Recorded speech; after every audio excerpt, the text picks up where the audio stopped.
doing an hour and a half then, maybe. Yeah, I like that too. Hello, I believe we are live. This is Ryan of Happy Healthy Vegan.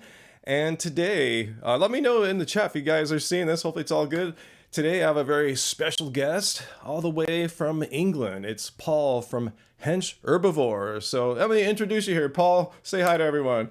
Hey guys, how we doing? I'm excited to be on the stream, Ryan. Thanks for having me.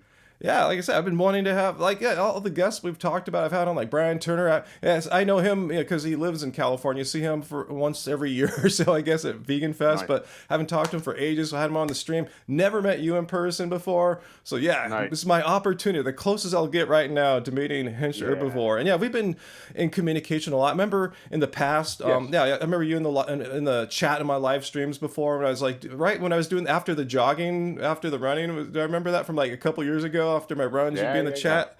Those are the old days. I haven't done those live streams like that in a long time, but cool. Yeah, Let's talk. And I figured you'd be a great guest because we have a lot in common besides being, let's for just sure. list some of the physical ones. We're vegan. We're both over the age of what, 30, 40, Yeah. Only just though. Only just mind. yeah.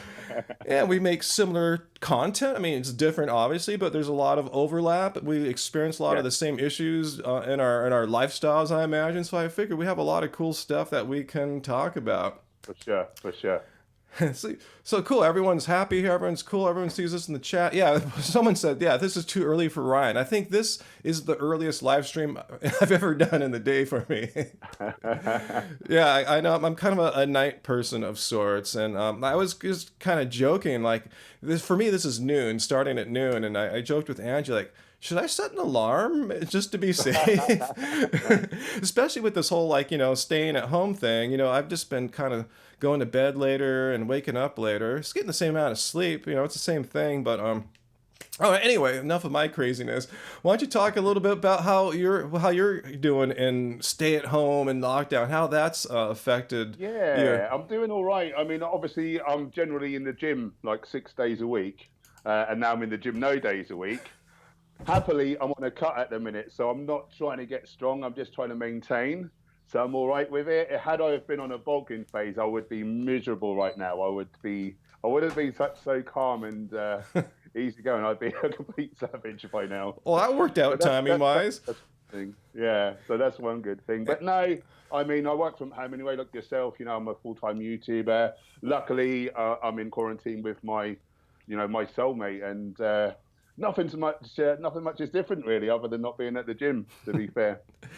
Yeah, I know. That's I've described my quarantine lifestyle like too. I was kind of humored a month ago to learn that my lifestyle is called quarantine. That's Right. pretty much how I live. I live and work at home. I don't hang out with a lot of large groups of people, and when I do go out into public, I'm kind of an introvert. I like to be alone in nature or alone with my wife. We don't like to be in large groups. We'll try to find, okay, we go down to the beach, there's a bunch of people on the left, let's go to the right, whatever. We're always kind Wow. of like doing our own thing.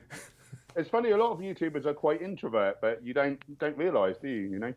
Yeah, I mean, yeah, I can be extroverted when it's called for, but naturally, Yeah. my normal, just comfortable state, just kind of doing my own thing, and yeah, and larger groups of people can make me a little bit nervous, but yeah, I'm obviously okay with it. Just not my preferred state. And Yeah. I saw that you're finding ways, as we all are, to keep fit at home. Yes. You're using like resistance bands, right? How's that going? How'd you get Yeah. those, and how's that It's working all out? right. Yeah. So I've got a friend. There's a store called strengthshop.com.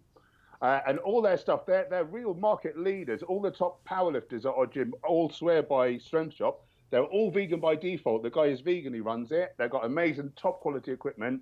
It's all vegan by default. So he kindly sent me some free stuff. I said I'll shout him out and whatever. So strengthshop.com for all your fitness needs. Cool. So how's that compare? How's that working out as far as like muscle development or at least maintenance compared to using Yeah. traditional resistance weights? How's that working out for you? Yeah, so I'm just trying to maintain. I mean, it's hard for me to tell. I feel like I've not really lost any size. I'm dieting anyway, so I mean, I have lost 31 pounds at this point since the new year, but I feel like I'm holding my muscles pretty much just as well as I ever was. It's hard to tell though. It's hard to tell. I guess I'll see by the end of this cut and I look at the photos relative to last year. then I'll have my answer. But it seems to be going all right. On a cut, it's really stimulate rather than annihilate, and I am, I'm going to near failure and things, so should be fine. What's your opinion too? Because you probably know I've been doing less endurance training and working on other things for basketball athleticism and Yeah. at home. I don't have like a weight room or anything like that. I have some dumbbells, fortunately, and I've been doing lots of either like body weight training or isometric weight, your body weight holding positions for a long time. Much experience with body weight and or isometric training. Isometrics, I think more is kind of stamina. I don't think you'd particularly build size in that way. I wouldn't have thought. And body weight, I always thought it was like 8 to 12 reps for mass, but I've been looking at the science and supposedly you can still build muscle like 20, 30, 35 reps, like just as well, supposedly, which is a Wow. bit of an eye-opener for me. That would support Frank Tufano's workout methods, I guess. Yeah, yeah, bless him. But I think the beauty of weights is that, traditional weights, you can do that progressive overload. You can go up like half a kilo every week or two. And it's very scientific. With bands and things, you can be holding the band in a different place. You can be further from the anchor point. It's not so easy to be scientific with it. So I do prefer the traditional weights, So yeah, what do you think about body weight stuff? Like push-ups, and I found a way to like get in like downward dog and do like a sort of like a handstand push-up, working on the shoulders. For the shoulders. Yeah, learn that one from a pro That's surfer's workout. I think for relatively newbies, like you can probably get a lot of gains initially, and then even for someone intermediate, as long as you're going near failure within about 30 odd reps. Oh yeah, way before that. Probably fine. Yeah, it's probably fine. And I leg press up to like 400 kilos, and I was thinking, how am I going to maintain my legs? But then I learned like what a sissy squat was, and you come up on your toes, you fully flex the knee. It's probably a little unhealthy. I'm glad to have my Strength Shop knee sleeves to hold my knee together. I'm going to start to progress onto pistol squats now, perhaps with a chair to progress onto that. But yeah, there's ways and means, and you can do body weight. I think with weights, it's easier and you got more variety. But I think I've been surprised since this quarantine. I've learned it is doable, with the body weight. What do you think of goblet squats, where you hold a barbell, along your chest and you go up and down? I have like a 30-pound dumbbell. It takes like, maybe 30 reps to even feel something happening. What do you think about that as far as like maintaining or gaining some lower body strength in the interim here? I think it's fine. Ideally, again, like you're better off to get a heavier and heavier load. But as long as you're sort of failing, and then if you can go up a little bit in weight in another week or two, it's that progressive overload that's the thing, though. I think I don't have many weight options. I just have two dumbbells here, so I'm using the heaviest one, obviously already. The best strategy is to get adjustable ones. So you just got the rod with the spin lock collars, and then just get a range of metal discs, and then you can make up any weight. That would be the way. Yeah, I think it's hard to find exercise gear right now online. Maybe it's not for you. I don't know. I guess I'm just gonna keep going with what I'm doing. I've noticed, and whatever I'm doing, it seems to be working. I don't seem to have lost much of any strength. There's no way to measure that right now. I can't go to the gym and see if I can lift as much. But I'm just feeling how my body feels after workouts, how it's looking. I don't feel like I'm getting any smaller or anything like that. So I guess it's all working. But I have different goals. I'm not trying to like bulk up, huge or anything like that. I just want to say Michael Jordan or something like that. That's kind of my physique goal. Yeah, you're looking all right from here, Ryan. You're looking all right from here. Yeah, thanks. Yeah, I feel good about where I'm at right now. Not to say I can't get better, but I always get pissed off when, what it's like when haters say you should be looking like this. Like, no, I actually am happy. I've done a lot of hard work over the past couple of years, and I'm actually quite pleased with where I'm at right now. But I'm still working out. I'm still trying to get to the next level. I mean, even pros do that. One should never be satisfied. That doesn't mean you can't be happy with where you're at, but you could always try to get a little bit better. Even the best athletes in the world are looking for that extra edge, and I'm not that. I'm not saying I'm one of those. I'm just saying everyone, even great athletes, can always be better. That means even mediocre and lame athletes like myself can always get a little better. For sure, yeah, it's good to strive, I want to give a shout out to Fat Vegan for the first super chat tip of the I love day that here. guy. So thanks so much there, Fat Vegan. I always see your comments too. Yeah, you're always a top commenter on our videos. And I see we have our two fearless moderators here, Tracy and Race Lovers. So I know that there's absolutely zero chance of any like hater, troll, anti-vegan sneaking through. And then since I mentioned anti-vegans and stuff, I know you and I have both made a few videos about Oh yeah. anti-vegans and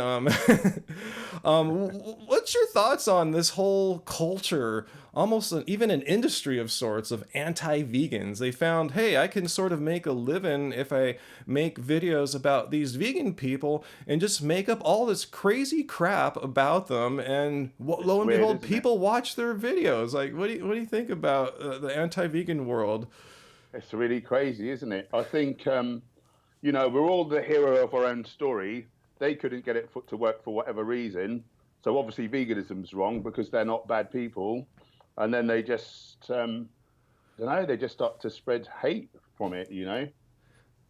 I mean, I feel compassion if their stories are true, and I have every reason to Yeah, believe it. I mean, like more than 9 times out of 10, the symptoms that they're describing can be traced back to a weird and extreme way that they practiced veganism that I've never done, probably you've never done, yeah, and most everyone I hang out with who's not having their teeth and hair and everything fall out and getting gut issues. I mean, it usually is traced back to some kind of extreme dieting. Have you noticed a pattern like that? yeah, like fasting. Not to bag on raw diets, but they nearly all seem to come from a raw background. And I'm sure some people can make it work fine. Yeah. But that seems to be in common. I've not seen someone who's eaten a balanced whole plant foods with all the range of different plant foods, some cooked, some raw, the couple of supplements that are necessary. I've not seen one of those fail. I've seen them like live to age 104 and things like that. So, Okay, so I was wondering if my experience was limited because that's what I reply back to them. Like I said, can you any of these people that recently quit being vegan, even more than just recently? Let's go back years. I can't think of anyone that's yeah, eaten a balanced, whole food, plant-based diet that didn't involve any restriction and fasting and long stints on raw and all that. yeah, That quit being vegan because that diet doesn't promote all these conditions. But yeah, if you start yeah, freelancing and thinking you know better, and you're gonna yeah, follow some guru that it, says to do something yeah, weird that's extreme, and that's weird how a lot of these people. I just made a response video to, I don't want to give her channel any more promotion, but the yeah, initials are VD. It's talking yeah, about how vegan diet is restrictive and extreme. Maybe there's some yeah, projection going on there. Maybe that's how yeah. she practiced it. But there's nothing restrictive. I eat more calories than most meat eaters do in a day. When I first went vegan, over the first 2 years, I counted 500 different foods that I ate. I Yes. got fed up counting in the end. I gave up like five things, being a bodybuilder, tuna, eggs, chicken. I gave up five things and I took on 500 things. Like, how's that? And people who say like deterioration, I'm normally twice their size. Like, their eyes must be deteriorating. That's all I know. Yeah, yeah, they're in brain, or just they're just full of crap, just making stuff up. Because that's 9 times out of 10, that's what their comments are. Just like, oh, the vegan diet is so extreme and restrictive. Well, let's look at what, like, say, the Academy of Nutrition Dietetics says. It's a diet that's Yeah, adequate, nutritionally adequate and helpful for people at all stages of life. It doesn't say, and your hair will yeah. fall out, or it's extreme and stuff. So that's why I want And to, if anyone's watching right now and you're not sure how to eat vegan, just eat the balanced, whole food, plant-based diet. You don't have to do anything weird or restrictive. you'll always, bring up things like that or cite studies. Never, ever, ever once have I seen them pull up a study. So, idiotic, You know why? idiotic. Pretty much all these anti-vegans, like 9 out of 10 of them, because the science doesn't agree with their position, they come out and Yeah, say, I disagree with science. I'm anti-science. I go, oh, I guess yeah, that's the only position you can take. If the science yeah, disagrees with you, you have for to real. deny it. Yeah. What did I hear today? I heard today that T. Colin Campbell on the Exam Room podcast, he said that they now know 95% of COVID fatalities had a comorbidity. So the typical heart disease, hypertension, diabetes, asthma, obesity, the sort of things that our diet prevents, treats, and reverses. 95% of people who die have those.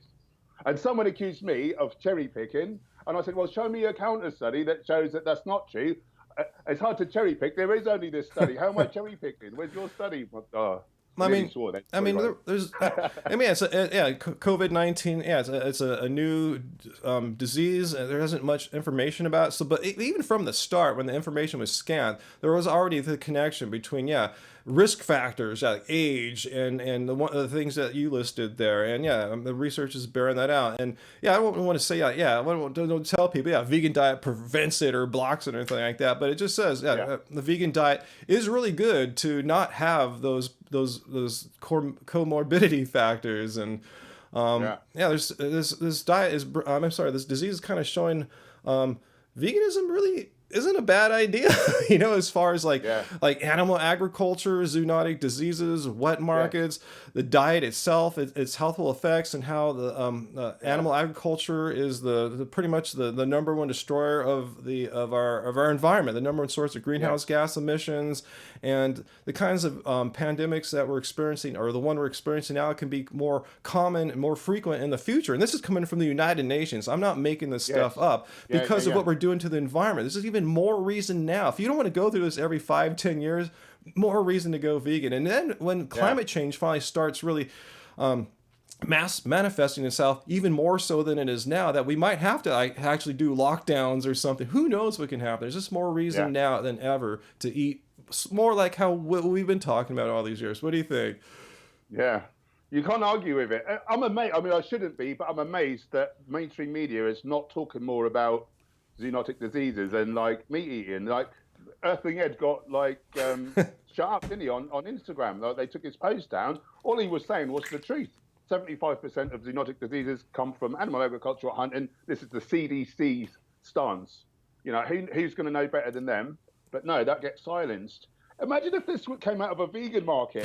The newspapers, people would be going mental and going mad at us, but we're not allowed to say anything. It's so frustrating. People are so stupid. You can't fathom it, can you? No, you can't. You can't teach stupid. I mean, help stupid. I guess you can't counter stupid with facts and logic and science. And speaking of anti-vegans, Let's see some of the comments here. Let's see what people are asking here. If anyone's been asking any questions thus far. Okay, Peter says, let's talk about this year at the UK vegan campout. Are you involved with that, Paul? Well, I always turn up. I did speak one year. I've been to the last 3. They're hoping to go ahead, but I don't know if it's looking very promising, is it? I can't imagine. What month? Don't know. What month is it? August. I love that event so much. It's my favourite event. And everyone comes up and gives me a cuddle and wants a photo. And I'm thinking, well, this is probably not ideal for me because some people are going to have that virus. It's annoying because it's my favourite event. And this is the one thing I miss from the lockdown, is going to the events and meeting all my supporters. It's my favourite thing. So that's sad. Same thing here. The biggest vegan festival out here is LA Veg Fest. It would be happening in 2 weeks, but obviously it's not happening. There's another one in the fall. Hopefully SoCal Veg Fest will happen in October, but who knows? Who knows what life's going to be like for the next 6 to 12 months? Yeah. What sort of numbers do you get to Cali Veg Fest? How many people? Oh man, I'm really bad at this.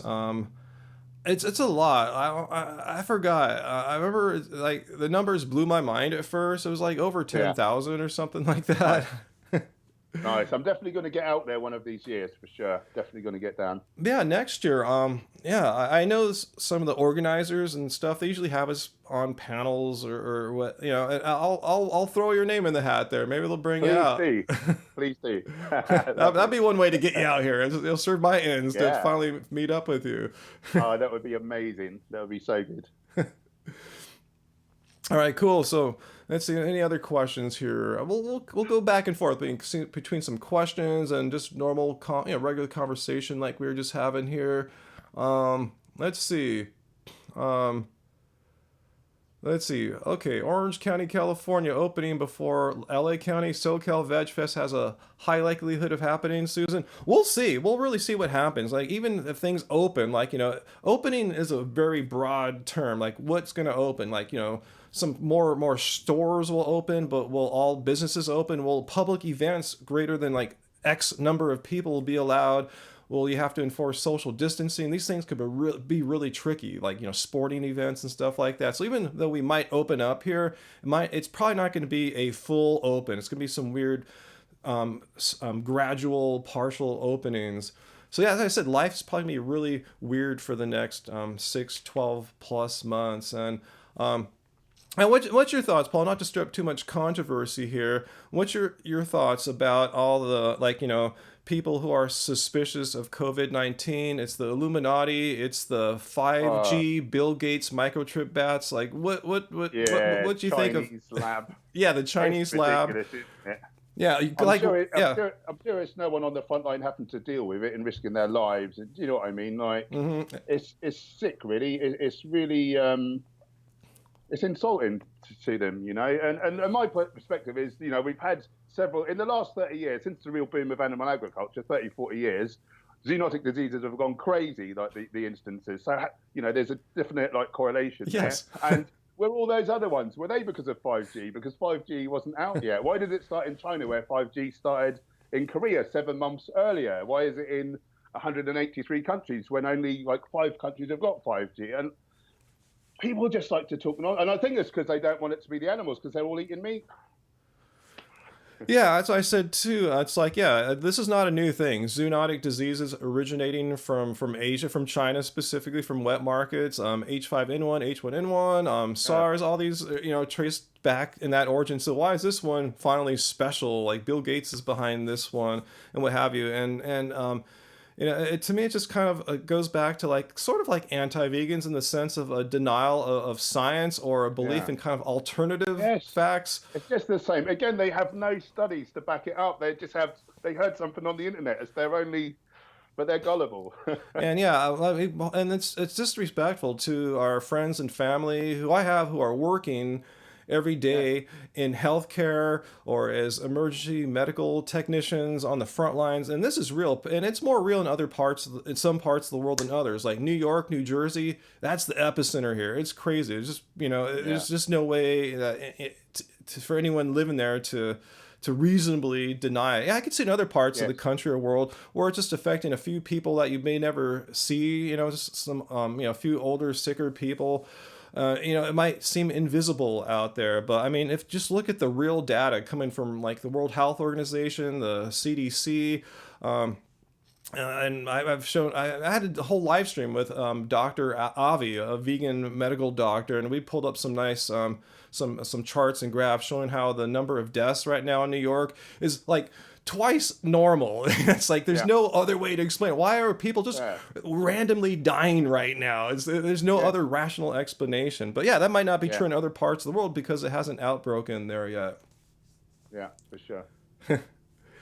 Okay, so science. Yeah, science is important. And I stress this. I walk my talk. When it comes to diet, I listen to the health professionals, the medical doctors, the research, the studies.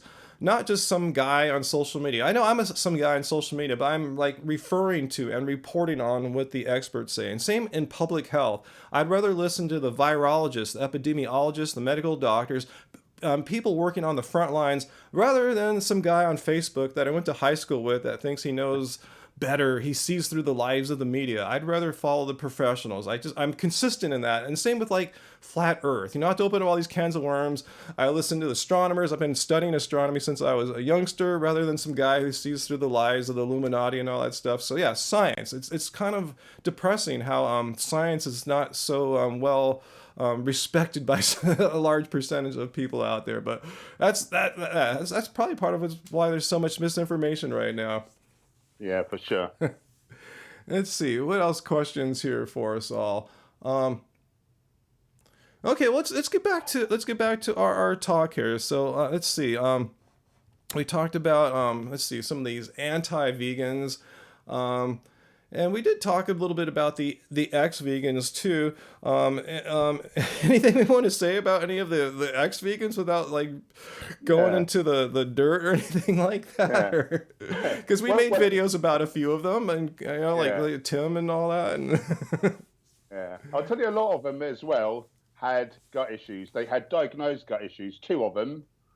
One person that you just mentioned, they worked with Goji Man, and they got diagnosed with gut issues. oh yeah, So remember the readings were one of actually them had, quite alarming to Koji Man. yeah, Yeah. yeah. But instead of like following it up and following his treatment, oh no, I'll eat animals instead. The last time I looked, animals were not an antibiotic. I know they're full of antibiotics, but to actually cure a bacterial infection, you need to take some actual like antimicrobials. I developed SIBO last year. I don't know how it happened Huh. because obviously I have a very healthy lifestyle, Yeah. and I was in pieces. Not once did I think, oh, I'll just eat a load of animals and that'll cure it. No, I got a test from Gojan. He said I had SIBO. He said take these antimicrobials, and they were just natural. It was allium from garlic, berberine, which is from berries, and grapefruit seed extract. We took 3 of those on rotation over a few short weeks. Within a couple of weeks, I was feeling better. And then I was bulking. I was feeling absolutely fine. So no need to eat dead animals, thinking that that's medicine. Like how ridiculous. And lo and behold, it cured me. Yeah. So what's wrong? So I think what we're hitting on is amongst some of these guys and gals who quit vegan last year is some kind of like almost like extreme distrust of medicine, and especially when it comes to infections. Yeah, if you have a biotic, you take antibiotics for these things rather than, if the prescription's not to go eat meat. If you have a gut infection, you take antibiotics. That's the normal course of treatment, no matter what your diet is. So these people just thought that they knew better. Like, no, I'm not going to take the antibiotics. I'm going to cure it naturally. And then most of these people I've seen later on haven't cured it. It's like, was it you or Vegan Gains that did a follow-up on Bonnie Rebecca like a year later, and she still seems to be having the same gut issues that she had when she quit. Yeah, it wouldn't surprise me. It's idiots. So again, science, if you have an infection, there are tools to cure infections with, some type of either a medicine or, as you took, a more natural antibiotic approach. And how long did it take to cure the SIBO, you said? So it went a bit weird because it was only meant to be like a 6 weeks course. But after about 4 weeks, I suddenly ran out of stuff and the lab didn't have it. And then it took a while to get it back in. So I started again, and then I didn't get tested till long after. But probably it only took like 4 to 6 weeks of actual treatment. It's normally very short. Okay, that's what I've heard. Something in that range. Yeah. So these guys and gals who quit vegan last year could have fixed their SIBO issues in a month or so. Yeah. That's nothing out of your life, is it? So how long have you been vegan, Paul? 9 years, same as you, I think. Is it 9? Yeah, me 9. This fall will be my 10th year. And what do you say to these like guys and gals who quit being vegan that you can't do in the anti-vegans, that it's unsustainable in the long term, your health will deteriorate, your muscles will disappear, it's just completely unsustainable, and you've been doing it 9 years. What do you say as a 9+ year vegan to these people in comments? I normally give it a bit of a flex, and I say, well, why am I twice your size? This is my usual. One of my friends, James Gorman, he's an awesome man. He's been really a great animal rights advocate all his life. He's in his 60s. He's been vegan since birth, and he's huge, and he's robust, and he's fit and healthy, and he's a beautiful man. He just loves animals, and he's thriving. 60 odd years from birth. 60 years vegan? Yeah, since birth. Wow, since birth. And you said he's pretty muscular. Yeah, he was bodybuilding his whole life. He had a bad accident a while ago. He can't lift anymore, but he is still stacked. You can see that he has been a bodybuilder in his life. So there's one of these little anti-vegan guys. I think he's in Hawaii, and he's going around saying that it's impossible as a vegan to put on muscle. And I guess he's just describing his own personal experience, but projecting that out to every other single vegan in the world. What do you say to this little dude? come and have a workout with me, and we'll see who's stronger on meat and on legumes. It's not a matter of stronger. It's about a matter of putting on muscle. He said it's Yeah, physiologically impossible for someone eating just plants to yeah. go from where they're at now to get a little bit bigger and a little bit stronger and then It's get massively basically, stronger over time. What do you say about that? I say, like, animals don't make protein. Like, only plants make protein. Specifically, plants make amino acids from atmospheric nitrogen. No animal can do that. Only plants can do that. So the meat that you're eating, meat is muscle. Like, so meat, muscle is made out of plants. Like, what is your major malfunction? Is really what I tell them. I just tell them too, like, yeah, I'm stronger right now than I've been at any point in my life. And that includes the 40 odd years before I went vegan as well. So, I mean, Yeah, something's actually working and getting stronger, as you know. I don't know how it escapes these people because they train too, so, I assume. Getting stronger, putting on more muscle is a function of training. It's not just yeah. like you can eat a certain food and muscles magically grow across your body. It's how you Yeah, train. yeah, for sure. And and we do have some great examples to point to, don't we? Like Kendrick Farris, the only American to qualify for the last two Olympics, the only man in the whole country good enough to qualify, and he's vegan, and he's got the record for the most total weight lifted in trials. So he's the strongest Olympic athlete ever produced from your country. Where was how is he not building strength? How is he not? He's the strongest. Well, what the anti-vegans will say, well, then they'll shift the argument. They'll try to deflect away Yeah, from that he was building strength. Then they'll say, well, he wasn't really that good. He didn't get yeah, like a goal or he didn't place in the all this sure. stuff. It's like, sure, most people don't get on the podium. Yeah, You know, no matter yeah. what their diet is. Yeah, someone was saying about Patrick Baboumian on Joe Rogan not being the world's strongest man. Well, so are 8 billion others. Like he's up there. He's up there. He's stronger than like probably 8 billion odd people. And So he has, or at least had, a Guinness World Record in strength. I mean, yeah, even if it got broken, I'm not sure if it has or not. I mean, that says something. If you owned a Guinness yeah, World Record in strength as a vegan, that speaks for yeah, itself there. But then they'll try to always just attack it and try to yeah. Of course. gaslight it, how it's insignificant. Hey, you can't deny a Guinness World Record. What I like to say is people were bad mouthing the Game Changers movie, and what I like to say is you will never be as good as any of those athletes ever in your life. So shut up. Yeah, exactly. As much as they'll try to gaslight and deflect and lie or just make excuses, still, bottom line, look at these great athletes in this movie. Yeah, you'll probably never lift as much as Kendrick Farris. Yeah. Yeah, so yeah, what was your I think yeah, we both made a few videos responding to the criticisms of the Game Changers. Any particular criticism that you remember that stands out as like the lamest or the zaniest or Hmm. Yeah, not thought about Game Changers for a Yeah, while. me too. It's been a while. Yeah, yeah. What an amazing film, though, eh? That brought tears to my eyes. How good that film was. That's I'll tell really you. I was gonna say that's really helped out my activism at the gym Yeah. because at the gym the guys they're kind of curious about me that I play basketball Yes. with because I'm so different. I'm older than pretty much all the guys. The guys I play with are typically in their late 20s and Wow. 30s. And Wow. they see me there. They know I'm 50. They see what I do. They know I'm a YouTuber. They see me like training for dunking, and I'm playing with them. I'm playing hard. When I play them one-on-one, I almost always beat them too on one-on-one games. So Nice. they're curious what I'm doing. Then I'll wear my vegan shirts, and they see I'm vegan. They ask me questions. But after the Game Changers came out, then they really Yes. started asking me a lot. Like, Yeah. Yeah. they're Yeah. actually curious and into it. And it just made it so much easier to have just an honest, sincere conversation with people Yes. It's about been amazing. vegan diet. It's just been a door opener. Since the movie, half of my nutrition plan requests are predicated with I've just watched Game Changers and it's been crazy. It's really blown up for me. So thanks, James Cameron. I know. Yeah, who would have known that was going to just like open up all these other athletes? And I'm just so surprised how open they are to the idea. They're not say, "Hey, I'm Yeah. some strong dude at the gym. I can't be giving up meat because that's so mad." I'm not hearing any of that nonsense. I think the Game Yeah. Changer speaks It's for really itself. changed. Look at these Yeah. amazing elite athletes who have been kicking ass and they're not falling apart. Then they see 52-year-old me at the gym doing all these crazy things at the age of 52. So I think they're starting to put it all together. Yeah. all this vegan deterioration nonsense. I bet if you put you and I among our peers from school or whatever, not being cruel, but I bet we look slightly better than practically all of them. I'd put money on it. I'd put money on it. It's yeah, I don't want to be conceited or anything like that, but yeah, it's true.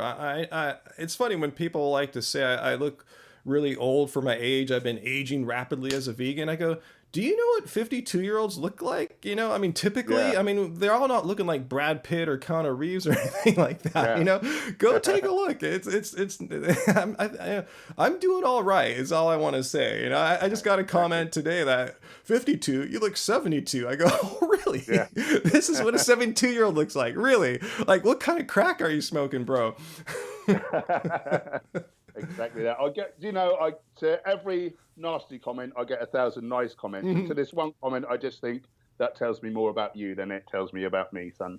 And I just smile. And I pity them. I honestly pity them, you know? Yeah. Just. Let's see. What else I want to talk about the game changers there. Let's see. Okay. Yeah. So you couldn't think of any like crazy ass criticism. That was the first question. Any just wacky zany. Just that Patrick Baboumian's thing was nothing. He'd done it in his back garden, and he did that in front of like so many, didn't he? And it was on the Guinness World Records, like. Yeah, obviously. He said, I've got an intercontinental back garden, he said. Obviously, that strongman dude on Rogan had absolutely no idea what he was talking about. He's just making crap up. And Patrick had a stronger deadlift than him anyway, so he was stronger than him. The thing is, no one is there on the Rogan show to defend and produce the truth. Because, you could produce the video of what was going on. It's not a backyard. It's a public event, well attended by hundreds of people, attended by the Guinness Book of World Records people. Yeah. It's just funny how people just make up crap to diminish the hard work, the accomplishments of vegans. I was trained to slam dunk. It took me 2 years to finally do it, and still people make up all kinds of crap to try to diminish it and stuff like that. Like, oh, but you're over 6 foot tall. But hey, I'm over 50. That's the whole point. Yeah. Oh, got another super chat tip here. Any question from Purple Pain wants to know our opinions. How do we feel about secondhand leather? And yeah, these are complex issues. Once you're vegan, it's easy. Like, okay, don't eat any animal products. Don't buy any, stuff that exploits animals. What do you think about secondhand leather? I've got my thoughts. What do you think, Paul? I've not seen the process. So when I see leather, I don't really see it as an animal so much. It looks so far removed. When I see meat in a supermarket aisle, it looks like a horror show to me. It might as well be a severed human hand sitting there, and I'm disgusted. With the leather, it looks so different that it doesn't sort of sicken me in the same way. I certainly wouldn't buy it, of course. Mm-hmm. I think if people have got leather, rather than destroying it and then using more resources from the earth to create something new, I can sort of see the logic in that. I can also see the logic of if you're wearing it, you're sort of promoting it. Mm-hmm. But then again, there's a lot of faux leather now that you wouldn't know. So I had some really quality boots when I first went vegan, and they were so good quality, they took like years to deteriorate. And I didn't have a lot of money like at the time, so I didn't really want to bin them. I thought I'm going to be using the earth's resources. I kept wearing them for about 3 years. Happily, they started falling apart, and I was really pleased to get shot of them and get some vegan boots. But then one of my friends, and he was one of these vegans where he said, "Oh, I'll buy my friend leather for their birthday because I want to be kind to them." And I didn't like that at all. And he had a leather jacket, and he would hug me, and that sort of put me on edge. I didn't like that at all. I thought he was putting like a dead animal. Ooh, gross.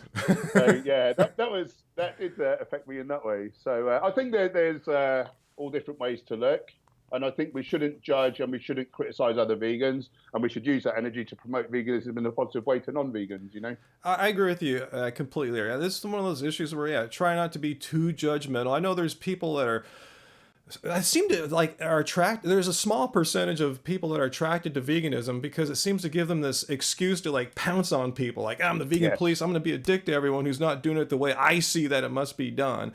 But this is a complicated issue. Yeah, I agree with you. I haven't gone out and purchased or received for free as a gift some kind of secondhand leather, because I just don't know why. I'm vegan, of course not. My issue is I have some old shoes that I had from college, some old Birkenstocks that are made out of leather, and they're oh, your camera just got small all of a sudden. Whoa, hang on. Oh wait, I don't know what's going on. 1 second, Paul. Your camera just got really tiny here. All right, here we go. I don't know Yeah, what I'm happened. losing the signal. There was like a ghost in the machine there. Okay. I can see you. Okay, I but can yeah, see I have some old leather Birkenstocks that I bought in college, and they're not in bad shape, and I just don't know what to do with them. I just have them still in the closet here. I don't know. I haven't worn them, but I feel weird to give them to someone. I don't know. I really Yeah. don't know what to do, so I Can just you leave it can, there. can you look at it as though if you gift them to someone that will be maybe one less animal product that they buy? I've considered that too. So anyone wants some large Birkenstock, like ones that cover your toes and front of your foot, let me know. I'll give them to you. But I don't know what to do with them. I just kind of hey Laura Mosley, hey Laura, thanks for popping on and saying hi. Good to see y'all. So that's a good question. It just shows you there's some issues in veganism that are kind of That is tough a to good one. grapple with. There's not like a really cut and dry, like, this is what you must do. I mean, other issues in veganism, yes, it's absolutely clear, black and white. Don't, Yeah. don't eat animals. Don't go out and buy animal products to wear or use on your body or anything like that. Donate to Goodwill. Yeah, that's what I'm just thinking about doing. Maybe something like that and pass it on. The karma has already been incurred decades ago. I'm just maybe making it worse by just hoarding them here. I don't know. I should give them away. So I probably will. When this whole lockdown's done, I'll try to see what else I can get rid of and donate, because there's going to be a lot of people who need stuff right now. Let's see. Graven Baby, you threw your leather stuff away when you went vegan. See, I'm not going to say that's right or wrong, but yeah, we all have to deal with it in some way. So yeah, that's Didn't valid too. didn't Dr. Clapper, I believe, Uh-huh. he did a burial with his belt and his jacket and his shoes. When he went vegan, he buried them. Oh, see, that's Yeah, valid too. I don't think there's really I too think many that's right right. or wrong answers here. Yeah. Yeah, other people did the same. They got rid of their stuff too. Let's see.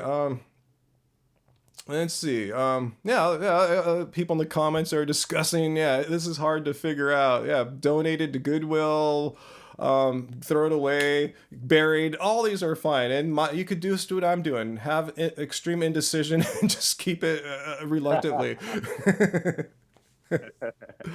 All right, so vegan 9 years. Have you put your blood tests up online for all to see, Paul? No, I recently did a testosterone test because a company reached out to me and sponsored me. Oh So wow. I did a testosterone test, and funnily enough, I didn't get thousands of people saying, "Oh, sorry, I accused you of being on steroids all these years. You're obviously not." So that's a bit weird. But no, I had my bloods done early on before I was a YouTuber, and they were really nice those 2 times. I'm about to do, and I'm looking at them on my shelf right now. B12, D3, DHA. About to do those to see where they're at, but I'm quietly confident. Have you been taking B12 supplements? Yeah, yeah, all the time.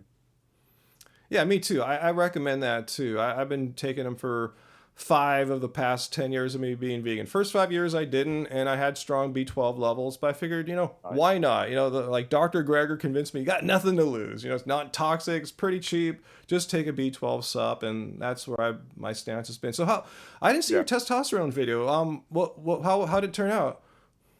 yeah, good. Yeah, everything was towards the middle of range. So total test, sex hormone binding globulin, that was towards the low end, which is a good thing.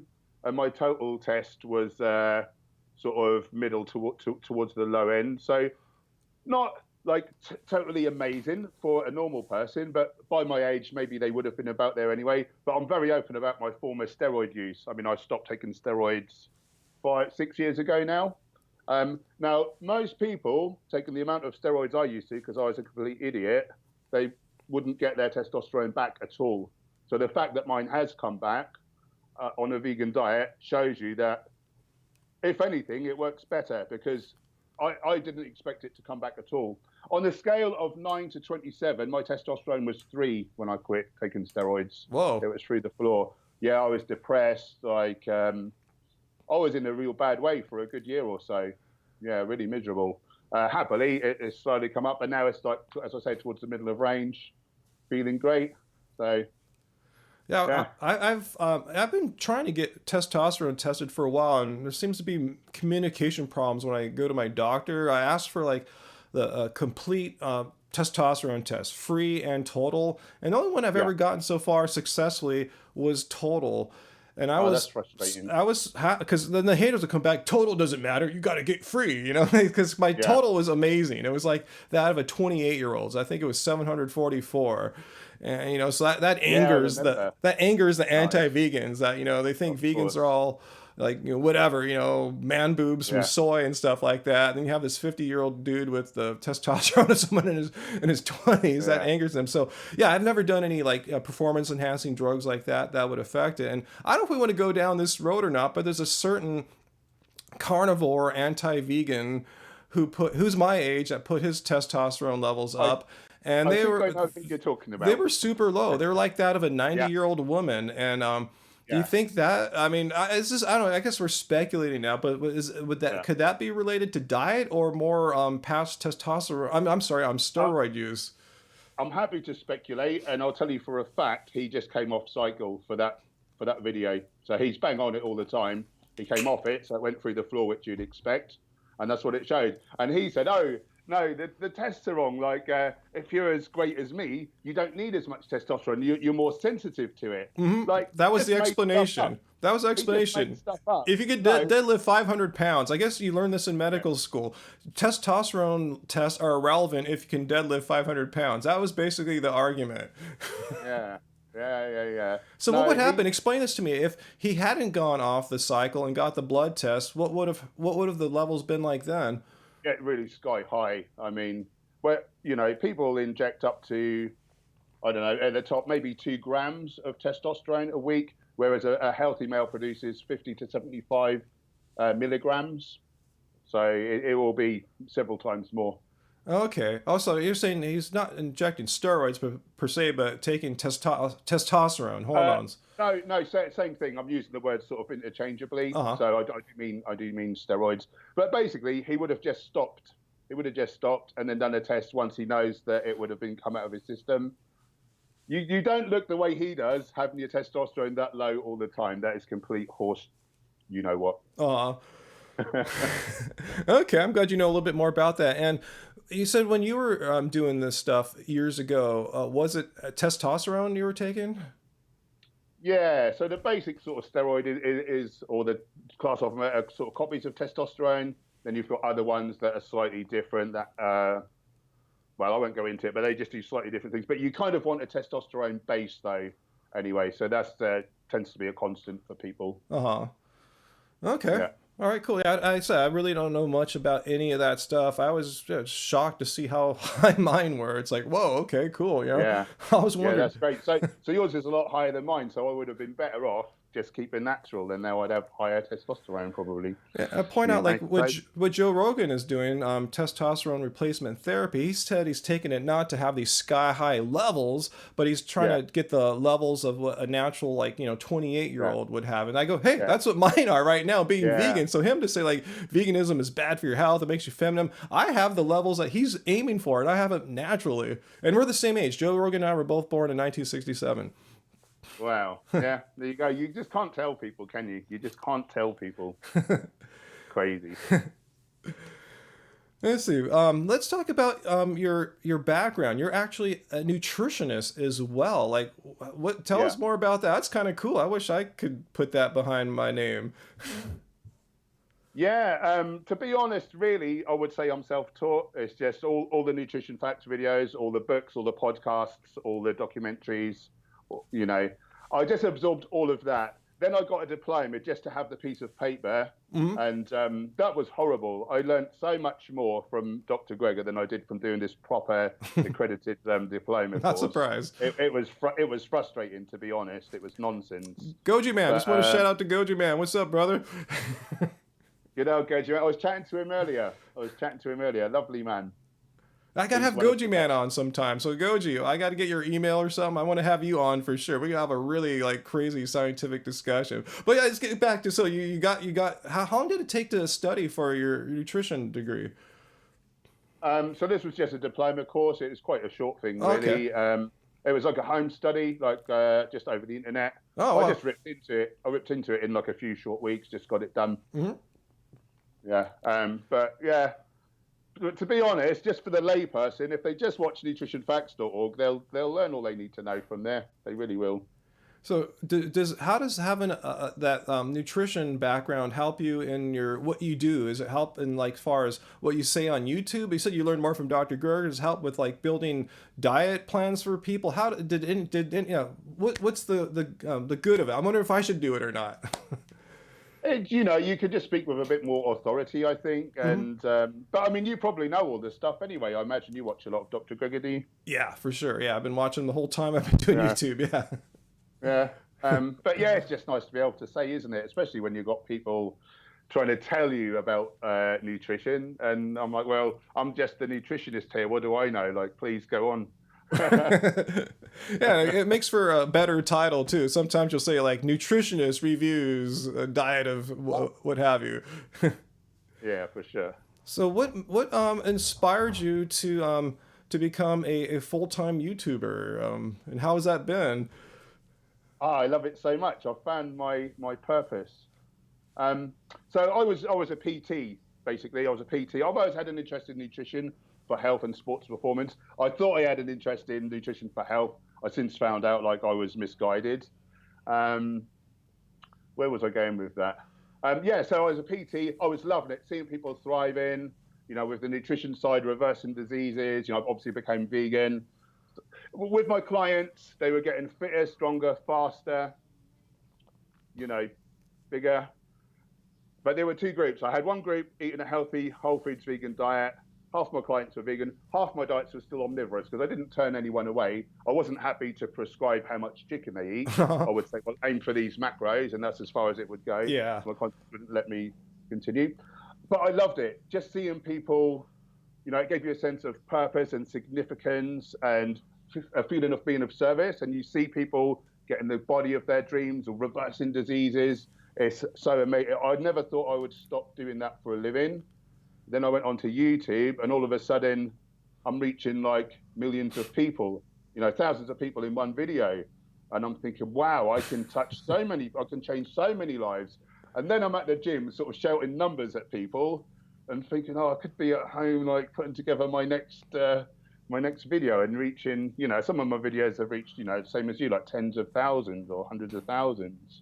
And yeah, I just fell in love with being a creator and creating a community. And yeah, it brought me out of my shell. I was quite introverted before and even socially phobic, but this has really like turned me around. So I've got a lot to be thankful for veganism for sure. Yeah, you're kind of describing what I like about too, just being able to reach a lot of people and with helpful evidence-based information, not just reaching Yeah, people with bull crap. And yeah, and what I building a community like what you're talking about here, yeah, that happens in the comments, that's happening in the live chat right now. It's a yeah. beautiful thing. It is. We will never know how many people's lives we've saved, or how many animals' lives we've saved, or how much of the environment. We'll never know. Like we'll hear a small fraction of it, and it makes us feel amazing, and it makes us carry on.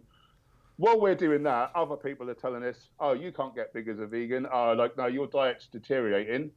What is that? Is that their legacy on their gravestone? Here lies the body of whoever. uh, he was an arse to people.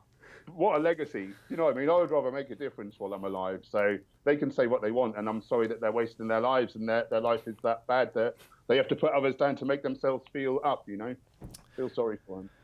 Yeah, I agree with you there about the legacy thing. Yeah, here lays the person who just told vegans that they will deteriorate, rest their soul. He died of heart disease, aged 44. Sad to say, but yeah. Wait, I had a train of thought there about the inspiration for this. Yeah, I'm gonna say for me, the inspiration is like all the things you're talking about there, because yeah, I'm very open about how I looked before I went vegan, particularly like 10 years before. I was quite overweight and not that healthy. Wow. I put up my blood test from 1999 and compared it with my blood test from 2019. Usually as people get older, they get unhealthier and their blood tests get Yeah. worse. No, it's the complete opposite for me. So Yeah. I enjoy putting information out there that helps people Lovely. become healthier. And on top of that, the truest inspiration too is the to help save our planet and save the lives of all these billions of animals that are bred Yes. into existence needlessly so they become tortured and slaughtered so that we destroy our planet. It's just a huge problem. Yeah. And this is for me like the biggest problem that humanity faces right now is saving us Yes. from destroying ourselves. Sure, I'm not saying other professions are not worthwhile, but for me, this is where I'm so passionate about this. I don't have children, but my dream is to be able to pass on our planet to the next generation so that they can inhabit and live and thrive in a planet that we have that's not falling apart. And all of Angie's sisters have babies now, and when I go and visit them, I just love them so much. I just Nice. spoil them, and they inspire me. And I see other children too, and that's what really gets me up every day. I see these beautiful souls who haven't been. Who haven't, what's the word I'm looking for? They're still innocent. Correct. They have that innocence. Yeah. They have no idea what's going on with the world yet. And I want to make sure, I've tried everything possible to give them a fighting chance for a happy future. Nice. I love that. So I'm curious, let's talk about inspiration. Let's go back 9 years for you. What inspired you originally to go vegan, and how has that changed over time? It was the little lady. It was Gemma. So she has Hashimoto's thyroiditis, like an autoimmune thyroid disease. Mm-hmm. And so she's researching nutrition for, to better the health. And she came across initially the 80-10-10 diet, but from there, like a more standard whole foods plant-based, like starch solution Yeah. type eating modality. So she started eating that way. We didn't hear anything about animal ethics, like that didn't come into it. We just weren't aware of that. But she got huge benefits. I would say she got 90% better, and she'd been at rock bottom. Like, Wow. she won't mind saying she's been as ill as you can be, and like, in a real bad place where she didn't really want to continue. But by eating whole plant foods, she got like 90% better. And I saw how she was thriving, and then I was reading the data she was reading, and it was stuff like the China study. And it was showing how the more animal products we eat, the quicker we get heart disease, cancer, diabetes, all the diseases of affluence. And I was eating 500 grams of animal protein per day at the time. Whoa. 500 grams. Yeah. That's crazy. Even if it's plant protein, that's a lot. That's just a lot of protein. Yeah. I didn't even count the plant protein. I didn't even know that counted. So I didn't even add that on. So 10 kilos of chicken a week, 42 pints of cow's milk, tuna, eggs, steak. I hated it. I had to start. It made me sick. I was stuffing all this like dry meat and smelly chicken and smelly eggs. I never liked it. That's I good. never liked it, but I thought that's what I had to do. Mm-hmm. And then I saw all the data on how the more animal products we eat, the quicker we die. I saw this one chart in the China study, and it had countries across the bottom. So on one side was Laos, Cambodia, Thailand, the poorer countries up towards like America and more affluent places. And the green lines were percentage of whole plant foods. At the poor end, it was like near 100%. And then at the richer end, it was like 6%. And the red line was deaths from cancer and heart disease. And it was a total inverse relationship. And that terrified me. I thought, I'm eating more animals than anyone. Like, I'm going to die next week if I don't soon change. So that was really what swung it for me. I went 98% by way of calories. I went 98% whole foods plant-based. I kept in a couple of servings of, I know meat hasn't got a mouth, but grass-fed meat, and 3 servings of wild salmon, because I thought, there's the DHA. Like, we have been eating animals. Is there something that we do need to have? And again, I didn't even like fish, but I just thought maybe we needed it.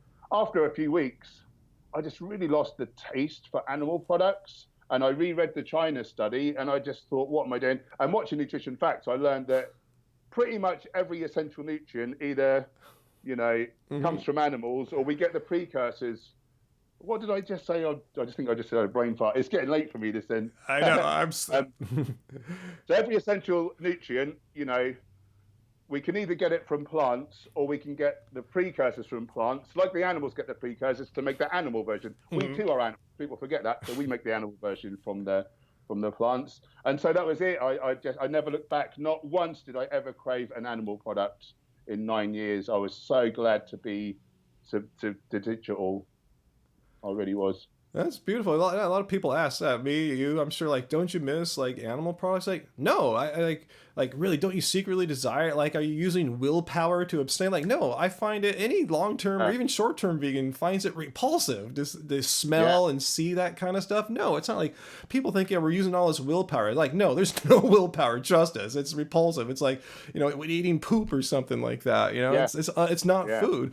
And when So yeah, so you came like many people, and I say that any reason why a person comes to veganism is awesome, because the longer you stay, the more you learn, the more you read, the more you see why veganism is a win. Like you, like many other athletes, like say Rich Roll, came for health reasons, and later on heard or learned about the animal ethics, and how did that come about for you?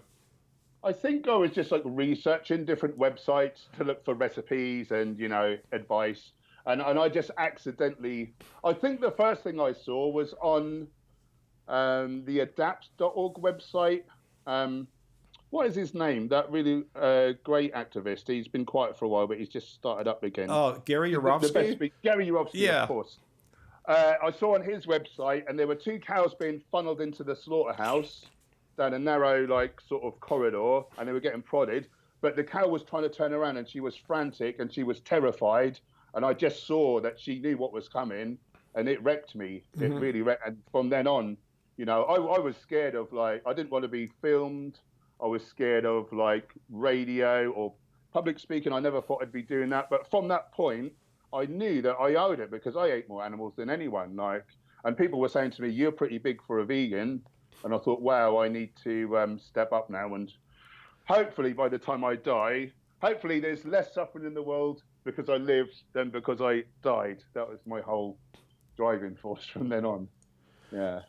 Yeah, and then the longer you stay too, that's like me. I kind of actually came for just the reason I realized that when I just thought, like, why eat a diet that involves killing animals when you could choose one that didn't? And then so I kind of started from that starting point.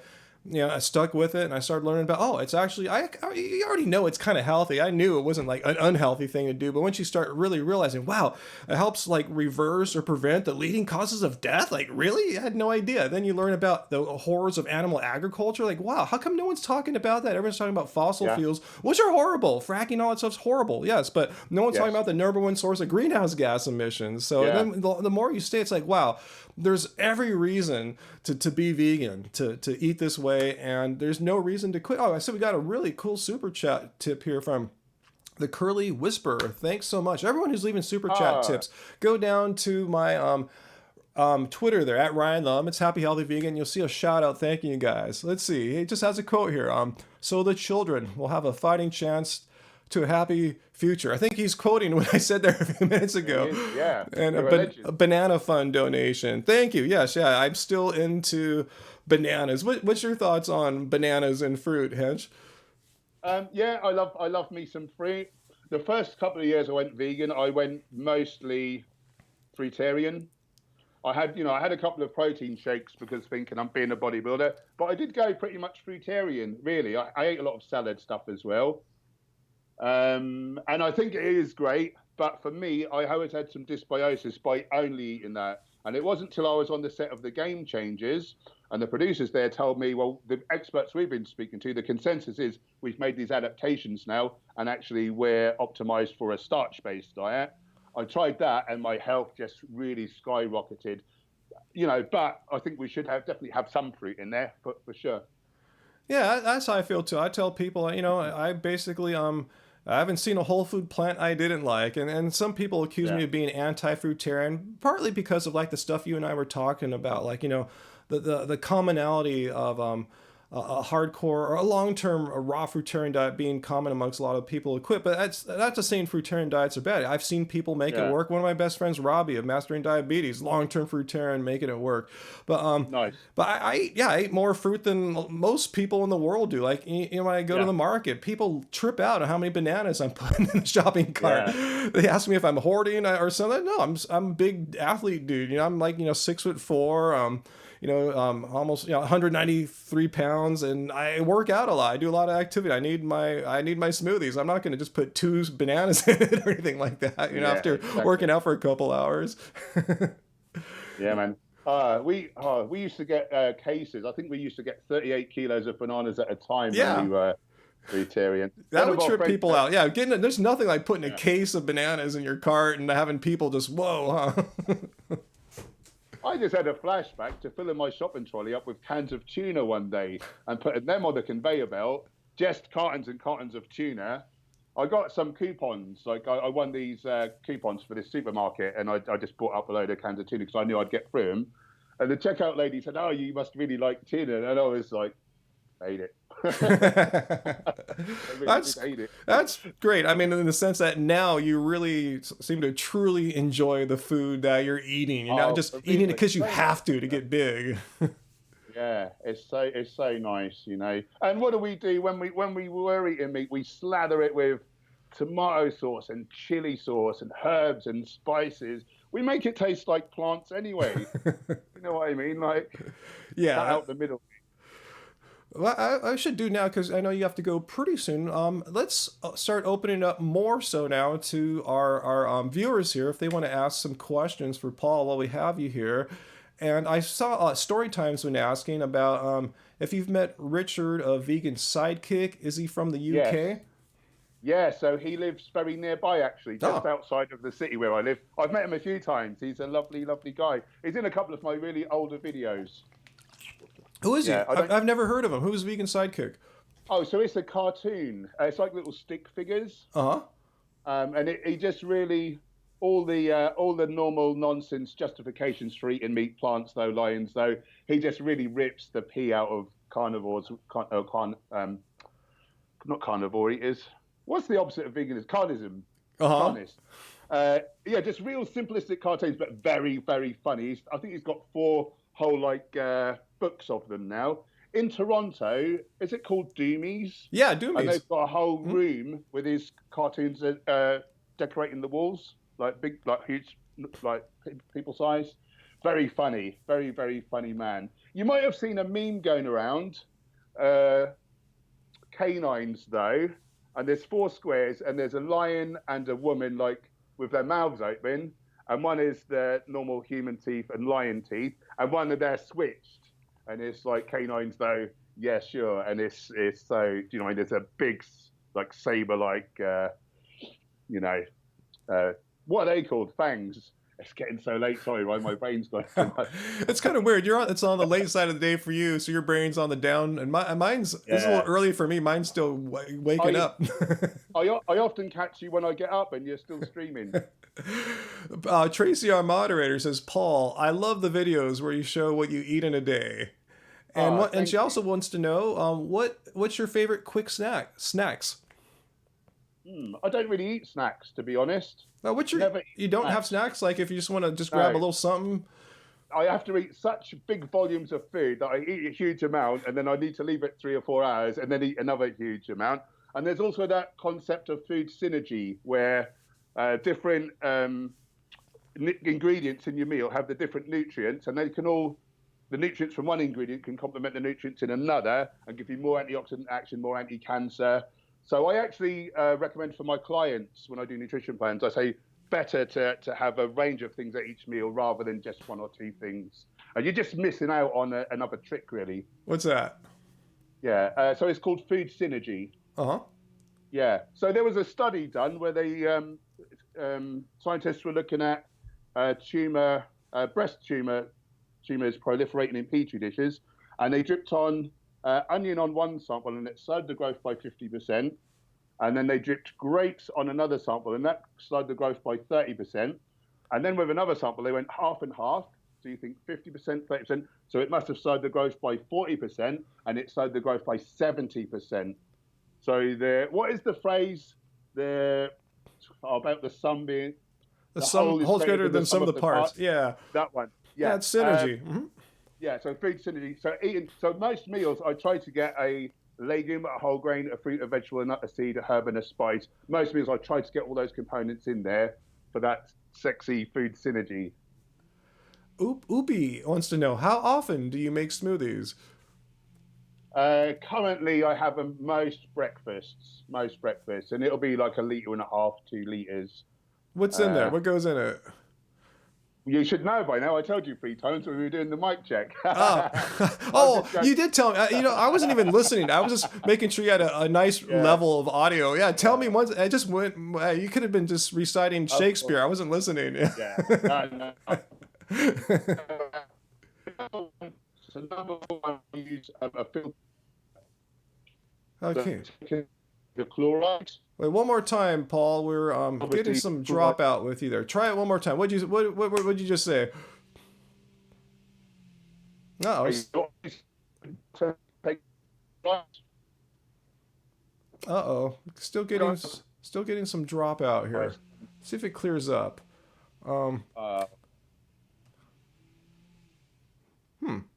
Okay. The little thing. I think I've got you back now. Yes, we're back. Okay. You look good now. Okay, so yeah, what goes in your smoothies? Right, so number one, I filter my water that I use. So I'm taking out the chloride, so it's not going to kill my good gut bacteria. Because I think that's the linchpin, like the key to good health starts there from what I've learned. So that's number one. I do that too. Good water. Nice. Being a bodybuilder, I will use a scoop of Vivo Life protein powder. You can use beans as well, like a white bean or something. That's fine if you want to be completely whole foods. Me being a bit bigger, it just helps to use 1 or 2 scoops. So I've not got to eat, I'll sometimes eat up to 6,000 calories. So it's just a little aid for me. Probably not optimal for health, but it's just a little trick I do. I'll have oats for the slow burning energy. I'll have dates for some sweetness and some fast energy. Flax seeds for the omega-3 and the lignans. Chia seeds for more omega-3. I use the amla powder. You know that stuff, the powdered Indian gooseberry? No. Right. So that's the most antioxidant-rich food in the world. Just a teaspoon. It tastes disgusting. So make sure to put it in a big sweet smoothie to disguise the taste. What is it called? But it's the most antioxidant. Amla, A-M-L-A. A-M-L-A, okay. It's powdered Indian gooseberry. Oh, okay, gooseberry. So Dr. Gregor will make a big smoothie, and it's all the antioxidant-rich things you can think of, like whole green tea leaves, blueberries, all the really good high antioxidant foods you can think of, like a huge smoothie. And then he gets his teaspoon of amla, and he says there's more antioxidants in this, and then he pops that in with the rest. So that's a real good hack, isn't it? Like so daily I'll use 1 or 2 teaspoons of amla powder. I use the seaweed dulse as well, just so I've got my iodine. Wow, in your smoothies. Yeah, I mean it's just a teaspoon, and because my smoothie is 1.5, maybe 2 litres, and it's full of dates, you wouldn't know it was in there. And I just know I've got it done then. And I think that's about it. Yeah, and whiz that up, and it's a good way to get a lot of calories in. For someone who struggles to eat enough calories, particularly if they're on a bulk, it's a good little tactic to drink some of your calories. And science has proved now, there's loads of studies on smoothies in recent years, and we can get a lot more nutrients oftentimes from a smoothie versus chewing the food up because of the high speed, the blender. Oh, cool. Well, you're getting me hungry. I just had a couple bananas before we went on. I didn't have time for a smoothie. And plus, I didn't want to have to pee midway through this live stream, which is always a problem with smoothies. So it got me excited. I'm going to look for amla. I see a few of our people in the comments. Yeah, Tracy, our moderate, amla is yucky, but I put a tiny bit in the smoothie. It's horrible. It's horrible. Yeah, I see nasty tasting, says can't stop lying. But yeah, it's okay. I'll check it out. I'm always experimenting, tweaking what goes in my smoothies. Okay, cool. I learned something every day. I guess I probably heard amla, just didn't really think about it at the time. Let's see. I thought I saw a question earlier, and you don't have to do this, okay? Don't do it if you don't want to. But can you do like an American accent if you feel comfortable? I do have this one catchphrase, and I think it's probably American, and I say it every time I eat some food. I'll come away from the mic a little bit. Oh God damn! I don't know. American. Yeah, that's definitely American. That's pretty good. That's the Yeah. only thing I could say that sounds American, but Yeah, I boom. know. Very convincing. Yes.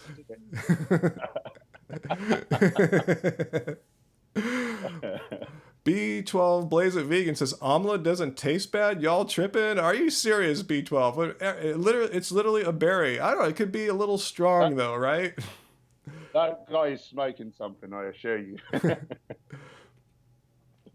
Let's see. Why are we talking about fruitarians here? Yeah, I have a friend out here. He makes videos. He's an old friend from the LA fruitarian scene, Mark Tassi, and Mark Tassi and his followers think cooked plant foods are just as bad as animal products and highly processed junk food. Well, this is why I make videos of responding to raw food myths. Trying to separate dogma from actual science, evidence. So, what do you think about that, Paul? That claim that all cooked food is either poison or just somehow it's as bad for us as eating steak and chicken every day.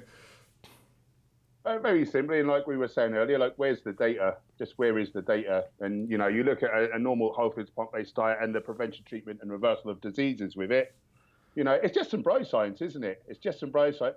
If someone says something with enough certitude, when we first went vegan, we listened to Doug Graham, and he said it was very convincing, and I thought, yeah, that makes sense. I'll do that. But upon further investigation, if there's no data to back up, like the cooked food is going to kill you, or raw food is definitely better, like look at these health outcomes. It's just like words, isn't it? Like anyone can say anything. Exactly. Like, you need some level of proof. It's the same level of proof as, like, say, what the carnivores saying. People say, no, you can't put them on the same level. A fruitarian diet is not as bad for you. I'm not saying that. I'm just saying it's the same kind of proof, which means none. Yeah, I agree. Yeah. A fruitarian diet is infinitely better for you and healthier for you. Yes. But the claims are both similar in that they're lacking objective, evidence-based proof. And the other thing that does make me wonder is that, again, going back to what we said earlier, the best health potential comes from a healthy gut microbiome. The healthiest gut microbiome has the most diverse range of gut bacteria. Where do the bacteria come from? They come from the different types of whole plant food. So if you're limiting, surely you're limiting the range of different types of bacteria that you're going to have in your colon. So that would be a concern to me. Yeah, guys, remember, I'm seeing a lot of nice, friendly discussion. Let's get some questions for Paul. He's going to be going to sleep soon. So let's see if you guys have any questions for Paul. I've seen a few people say, like Roots Like a Tree, some of our friends from out here, they're going to subscribe to your channel now. Let's see. What else? I thought everyone already heard of Hench Herbivore, but if you haven't, now that's another reason why I like to bring people on. Like, no one knows everyone. There's so many different YouTubers out there. There's always someone that's never heard of us or your channel. Let's see. Where is a question? Oh, here's one from Wilson. Tofu is a processed food. Is that bad? What's your thoughts on tofu? I think it's all right, as long as it's not. You can get those naughty cutlets, can't you, with added oil and maltodextrin and flavorings. But if it's pure tofu, so how Dr. Greger puts it, isn't it? You've got your whole food, nothing bad added, nothing good taken out. So ultimately, like, whole plant foods are towards one end of the health spectrum, then animal products, highly processed junk is at the other end of the spectrum, and tofu is somewhere in the middle. I don't think it's too bad. I think it's towards the healthier end. You've lost half the minerals, you've lost the fiber. For me, being a larger strength athlete, having to eat up to 6,000 calories, it behooves me to add in a couple of scoops of protein powder or a block of tofu. And in the context of an otherwise whole foods plant-based diet, I don't see that as being too bad. If I wanted to optimize my health, well, I wouldn't be bodybuilding for a start. I'd be smaller and I would just be eating whole foods. However, I'm trying to be big and ripped, be an example, like the sort of people who want that sort of physique. I want to be someone to look up to, but I want to be as healthy as possible. So I will have a block of tofu. I will maybe have a couple of scoops of protein powder, but the rest of my diet will be whole plant foods. I saw you. You mentioned earlier. You talked about putting dulse in your smoothies, getting some of the minerals out of that. Is iodine one you're looking for? Because a few people are Iodine, asking yeah. about iodine and. So many people are iodine deficient. It's thyroid function. Your T3 and T4 hormones are made. Those numbers are T3 is 3 iodine molecules, T4 is 4 iodine molecules. If you're not eating iodine, you've not got thyroid hormones. That runs nearly every system of your body. You're going to be depressed. You're going to have no libido. You're going to be fat, etc., etc., etc. That's key. And really, seaweed is where it's at. Like, soils are so depleted. You can't, if you've got a really good soil, like potato skins, strawberries, there's some foods that have some, but to really guarantee that you're getting your iodine in, seaweed. So half a teaspoon of dulse or arame, 1.5 sheets of nori, 1 1/8 of a teaspoon of wakame, 1/16 of a teaspoon of kelp. But you need it kind of daily or every other day. And so many people are deficient in it. And we wonder why we're fat and tired and low mood. That is so key. That's kind of almost your thermostat, isn't it? Like your thyroid. Huh, that's cool. I've never thought about trying to regularly eat dulse. I mean, we have it here. We eat it in our salads, but we don't eat that every Right. day. So I should go on a challenge. Just try to have dulse every Yeah. day and see if I notice any difference. Like, what have I got to lose? Sounds fun. Eating dulse in my salad every day. Yeah, I reckon you might notice something. If you're not eating it regularly, I think you may notice a little lift. I'll be interested to hear. Let's see. Oh, I saw a couple questions here. How often do you do abs? Are bench press variations important? I guess I don't know if those are related questions, but what's your thoughts on those two? Yeah. Do I do abs? I go in sort of seasons of abs. When I'm bulking, I don't do much in the way of abs. When I'm cutting, I kind of add them in. I think they sort of take care of themselves almost, because you have to like brace your core to do, pull downs and squats and different things. So they're in there. Bench press variations. If you do like an incline press, you'll get more of your upper chest. Flat or decline works more like the sort of whole chest. So there's reasons to include some inclines sometimes. Dumbbells are good. Barbells are good by way of slow progressive overload. You can slowly load the bar over time and get stronger and bigger over time. Dumbbells, that becomes a bit more tricky because the jumps are generally much bigger. However, with a dumbbell, you can go deeper than in a barbell press. So you get more of a stretch, bigger range of motion, more potential for hypertrophy. So yeah, it swings and roundabouts, and it's good to mix things in and out of your routine for sure. Cool. That's what I've been doing too. Just mixing up barbells, dumbbells, incline, flat, whatever, now push-ups, isometric push-up holds, just whatever, whatever I got to do. I saw another question earlier too. I forgot who asked it, is what's your opinion, let me try to remember exactly, of those anti-vegans or haters who say that all muscles that vegans have now was made through before they went vegan? Well, that's just simply not true, because I actually went through that and I got bigger and stronger and I continue to get bigger and stronger. The only difference I noticed from going vegan was I recovered quicker and I had more energy, and it was a little harder to eat enough volume, if I want to say a negative. It's quite simply, at the time when I went vegan, I was about 20 stone, like about 120 odd pounds or whatever, and you need a big volume of food. And again, was I not so worried about health? I could have just been eating like oily, sugary junk, and a couple of protein shakes, and that would have worked. But no, I wanted to be, but I could do it healthily, and I continued to get bigger, and I've trained drug-free and drug-enhanced, and I've trained vegan and non-vegan, drug-free and drug-enhanced. So why have they got a perspective on veganism, on steroids? They've not done it. Like, I've done it. Why are they trying to tell me like what the facts are? I've lived it. Like, bonkers.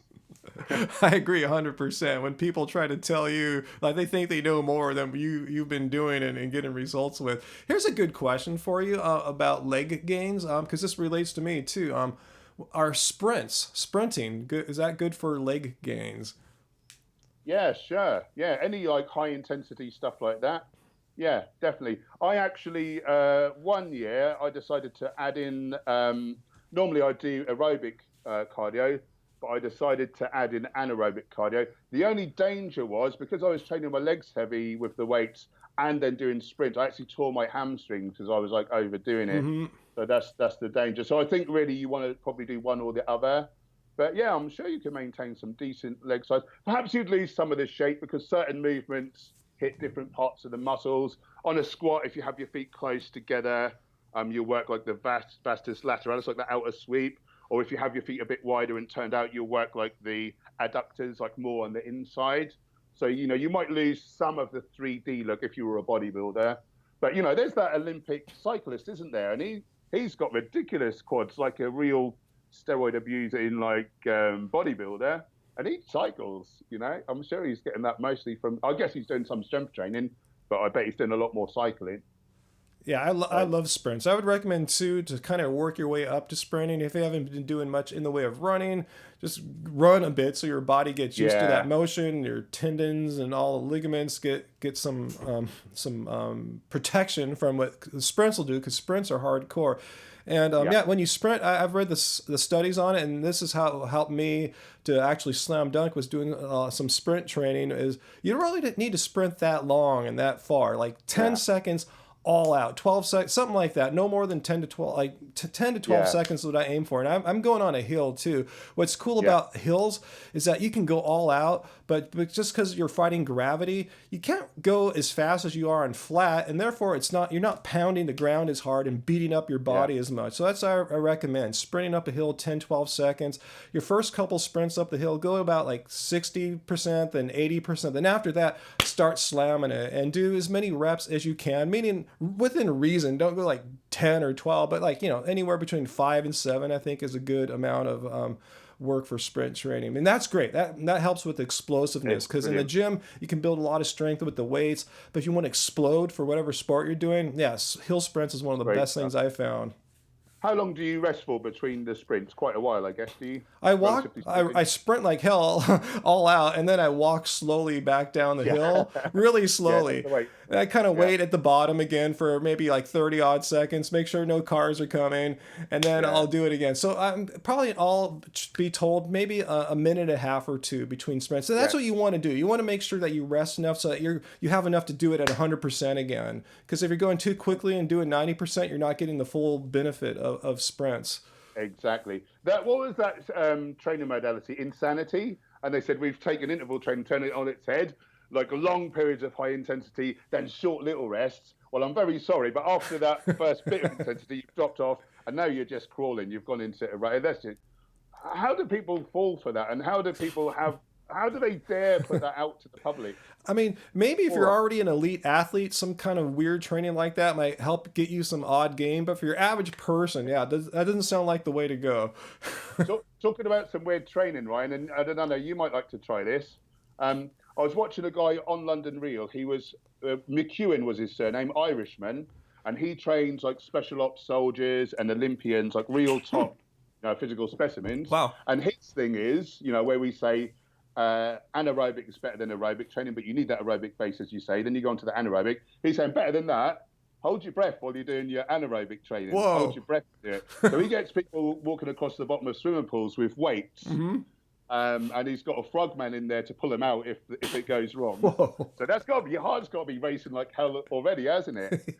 But he reckons that the adaptations are much quicker again. The difference between anaerobic and aerobic, it says it's the same again. It's another huge step up. So I'd be interested to. I don't want to try it because it's nasty training and you want to be sick anyway. I'd be interested to. One year I was halfway up a mountain on holiday in Turkey, and I did hill sprints up this mountain, like you say, just for a short way. Mm-hmm. But it was obviously with oxygen deprivation. Yeah. The next week, I'm back at the gym doing my MMA. I was doing my Thai boxing. I felt like I couldn't get tired. I had mad stamina just from a week of doing these like every other day on holiday. It was crazy. Or was it 2 weeks? It was crazy. Really good results. Yeah, that's amazing training to do sprinting at elevation. That was hard. People were walking past Gemma because she was filming me, and they were saying like he's going to kill himself. Yeah, sprinting's fun. You're making me. I want to get back out there and start sprinting again. Yeah, I just kind of started running again because I kind of gave up running when I started doing more gym work. There's just not enough time. It's not like I wanted to give it up, but yeah, I think my body's built up enough running strength again, so I'm ready to go hit my hill sprints because those are nice. Those are so fun. They're hard. hard, they're horrible, but I love them. I don't know what it is about doing hill sprints. It just put a big smile on my face. That's enough. That's another thing you got in common with Joe Rogan then, because he's a huge fan of hill sprints as well. He says the same. Yeah, I see. He trains more similar to me than I would have thought of. He likes sprints and Yeah. he does yoga too, and that's something I've been doing more of now too while I'm at home. I'm kind of enjoying getting more flexible because all that time at the gym, building leg strength, the muscles are getting really tight, So now I've got I have more strength in my legs than before when I was doing yoga. But now I'm getting the flexibility back of yoga. I want to see what's going to happen. Once I can go back to the gym, and start jumping again. I wonder if that flexibility and strength combo is going to give me some more vert. I have no idea. You're going to be like Superman, Ryan. I don't know. 52-year-old, an old 52-year-old Superman. Yeah. I think we're doing all right, Ryan, between us. I think we're doing all right. Yeah, and that's what I try to tell people too. It's like, put in perspective. I'm not a pro athlete. I never even did sports in college. I never played on a team in high school. I'm just do what I do. I mean, I've been athletic most of my life. In high school, instead of playing on the basketball team, I was competing in skateboarding. I was surfing. I was always doing something, but I'm not a pro athlete. So, a lot of people say, "Oh, how about this other guy who's your age or near your age who can do this stuff?" Well, look, he's like a pro. I'm a musician. I'm a YouTuber. I'm just some old dude just trying to stay healthy and have fun while I'm doing it, just keeping it in perspective. And it doesn't mean I'm a slacker. I try to do good. I try to get better at what I'm doing. But at the end of the day, it's not my life path, professional athlete. I think that ship has sailed many decades ago. Yeah. But again, though, like we were saying, compare you to like the rest of your kind of peers. You're going to be head and shoulders. I know you are.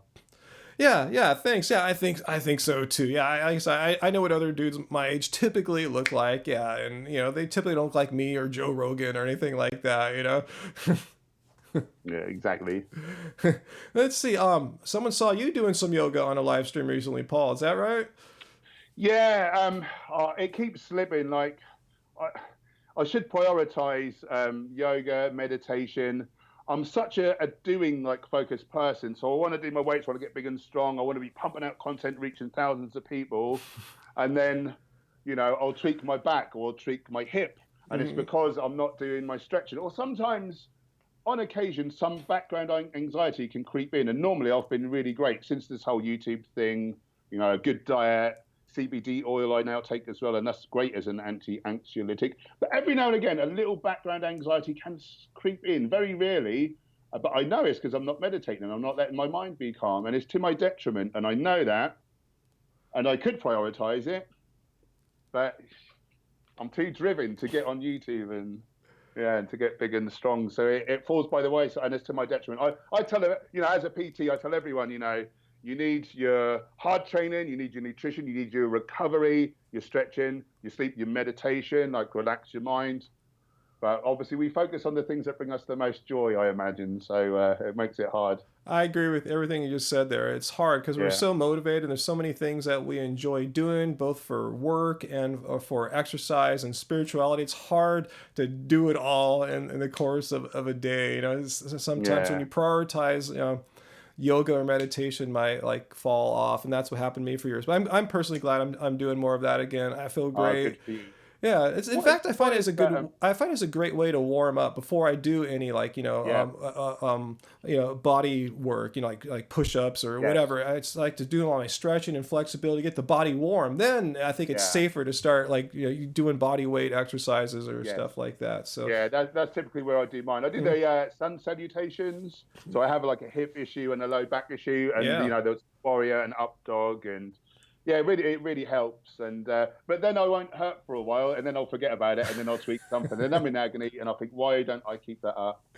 Yeah, I know, I agree. Yeah, I've had some sorenesses, some tweaks to my body too, and fortunately, I've done yoga for long enough. I know how to address those particular ailments. And in fact, if you guys didn't see my video from, I think it's a week or two ago, I've made one video how I'm exercising at home. Check it out. Maybe you'll learn something from it, guys. It helps. address some of the weird sorenesses and injuries I've had. So yeah, maybe it'll help you out. But yeah, you're right. Yeah, it's a balance. You finding the time to do what you want, letting the body recover. What exercises should you be doing? Yeah, yoga is doing some good for me right now. I'm kind of grateful. I'm doing more yoga now. I think in the long term, it's helpful for me to have these months of resting from the hardcore. For me, I'm not used to like all this strong, this weight training at the gym. So I think it's great to take a few months off and let the body recover. I was getting more injuries playing basketball too. I was wondering what's going on. Right. It's probably my body is probably just getting a little tired. Yeah, for sure. Yeah, that's the thing when you're driven, you don't want to take time off. And then I would train so hard that I would get sick or that I would get injured. Then I'd be forced to take time off, and it would be miserable because I couldn't train. And I tell my clients 6 weeks of hard training and then like a deload week, maybe a complete week off. Do I do that? No, I wait till I mess myself up. Yep. Okay, we're the same, Paul. We're just like that now. So I'm just taking what the world's throwing at us right now and just trying to make some lemonade out of the lemons, I guess. Make it gets the most benefit out of it like I can. I've heard of people having like doctors say, hey, you have to retire from basketball, you're too injured, you can never play again. So they go off and they surf for a couple years and they come back and they can start playing again because they just laid off all the ways that they're like compromising their body for the body needs to heal. So that's what I'm doing right now, healing up. For sure. That's past what I was going to keep you here. I know your bedtime is soon approaching. Yeah. And I'm getting super hungry. All this talk about smoothies. I haven't had my smoothie yet, so I'm ready to go hit that. Yeah, that's gone so quick. I can't believe it. I'm having so much fun. Yeah, we'll do it again, man. If this Nice. quarantine lockdown thing keeps going on, let's meet up again and let people know in case they don't know who Hench Herbivore is, how they can find you on YouTube, social media. Where can they go? Yeah, so it's Hench Herbivore on all the platforms, all the regulars, YouTube, Instagram. They're the main two. They're on Twitter. I kind of post there, but I'm not very active there. What else? That's it, really, isn't it? henchherbivore.com if anyone wants any plans or merch or that sort of thing. Yeah, I think that's it. Yes, go follow them, subscribe to them. If you kind of like what we're doing here at Happy Healthy Vegan, it's similar but different, but yeah, you won't be disappointed for sure. So go subscribe right now.